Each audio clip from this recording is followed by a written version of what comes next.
айымдар жана мырзалар жана ошондой эле биздин кадырлуу коноктор кош келипсиздер. Кутманды кошуа кечиңиздер менен.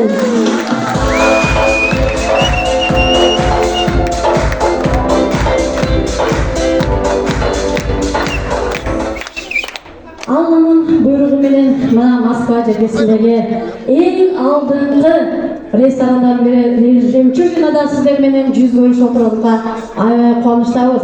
Бүгүнкү күндүн себепкери мына 23 февраль ата мекенди коргоо күнүнө карата арналган майрам. Жигиттер, майрамыңыздар куттуу болсун. Кош келиңиздер.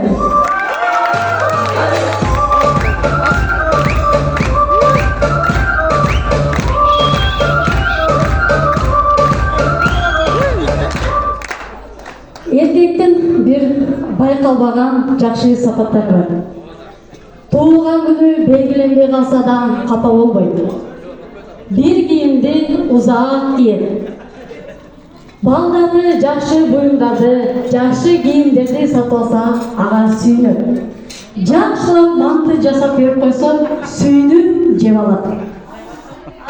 Кандай гана проблемалар, кандай гана көйгөйлөр болбосун, баарын ичине катат. Мына бул чыныгы кыргызымдын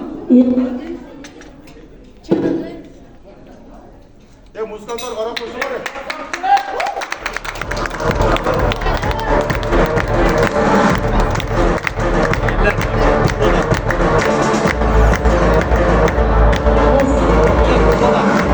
Эми өстөн жуктамашы.